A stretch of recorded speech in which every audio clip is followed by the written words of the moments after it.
नमस्कार मेरे प्यारे दर्शकों।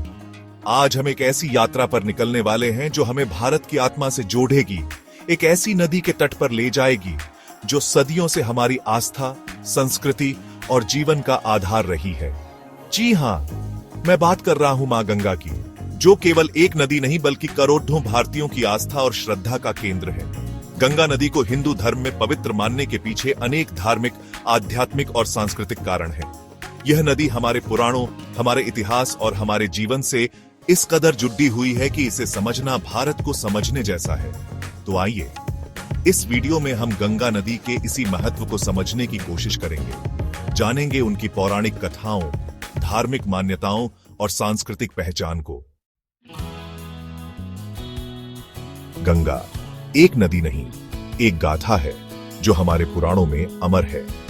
एक ऐसी गाथा जो हमें राजा भागीरथ की तपस्या की याद दिलाती है, जिन्होंने अपने पूर्वजों को मोक्ष दिलाने के लिए स्वर्ग से गंगा को धरती पर लाने के लिए कठोर तपस्या की। कल्पना कीजिए उस दृश्य को, जब गंगा भगवान शिव की जटाओं से होकर प्रचंड वेग से धरती पर अवतरित हुई होंगी। यह दृश्य न केवल गंगा के पवित्र जल का, बल्कि उनकी शक्ति और महिमा का भी प्रतीक है।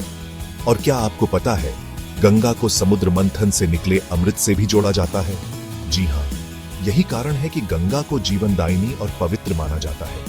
एक ऐसी नदी जिसके जल में अमृत का अंश है, वह नदी तो स्वयं ही पवित्रता का प्रतीक बन जाती है।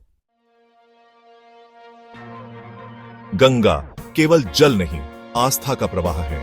ऐसा विश्वास है कि गंगा स्नान से पापों का नाश होता है और मृत्यु के बाद मोक्ष की प्राप्ति होती है। शायद यही कारण है कि करोड़ों लोग प्रतिदिन गंगा में डुबकी लगाकर अपने आप को धन्य मानते हैं। गंगा के किनारे स्थित तीर्थ स्थल जैसे वाराणसी, प्रयागराज, हरिद्वार और गंगोत्री हमें भारत की आध्यात्मिक विरासत की याद दिलाते हैं। ये तीर्थ स्थल न केवल धार्मिक मान्यताओं का केंद्र हैं, बल्कि भारतीय संस्कृति के प्रतीक भी हैं। पिंडदान और श्राद्ध जैसे अनुष्ठानों के लिए भी गंगा को पवित्र माना जाता है। ऐसा माना जाता है कि गंगा के किनारे पिंडदान करने से पूर्वजों की आत्मा को शांति मिलती है और वे मोक्ष को प्राप्त करते हैं। गंगा केवल एक नदी नहीं, एक सभ्यता की जननी है। गंगा के उपजाऊ मैदानों ने ही भारत की प्राचीन सभ्यताओं को जन्म दिया। यह नदी सदियों से हमें जीवन और कृषि का प्रमुख स्रोत रही है। यह नदी हमारे धर्म ग्रंथों में भी रची बसी है। वेदों, पुराणों, रामायण और महाभारत जैसे महान ग्रंथों में भी गंगा का वर्णन मिलता है।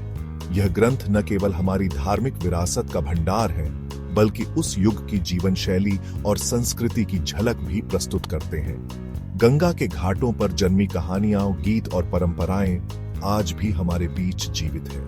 यह नदी हमारी संस्कृति का अभिन्न अंग है, जो हमें हमारी जड़ों से जोड़ती है और हमें अपनी विरासत पर गर्व करना सिखाती है।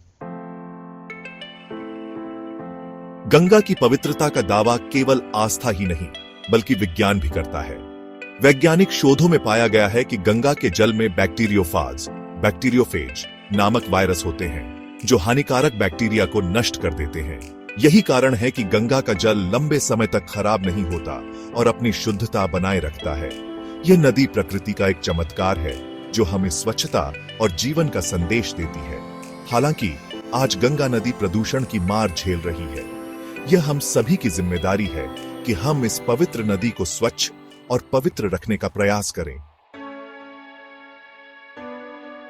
तो दोस्तों, गंगा केवल एक नदी नहीं, बल्कि हिंदू धर्म में यह मां गंगा के रूप में पूजनीय है। यह आध्यात्मिकता, संस्कृति और जीवन का प्रतीक मानी जाती है, इसलिए इसे पवित्रता और मोक्ष का स्रोत माना जाता है। गंगा नदी का महत्व केवल धार्मिक और आध्यात्मिक ही नहीं, बल्कि सांस्कृतिक, ऐतिहासिक और वैज्ञानिक दृष्टि से भी अनुपम है। यह नदी हमें जीवन देती है, हमें पोषित करती है और हमारी संस्कृति को समृद्ध बनाती है। आइए हम सभी मिलकर इस अनमोल विरासत को संजोए रखने का प्रण लें और आने वाली पीढ़ियों को भी इसका लाभ उठाने का अवसर दें।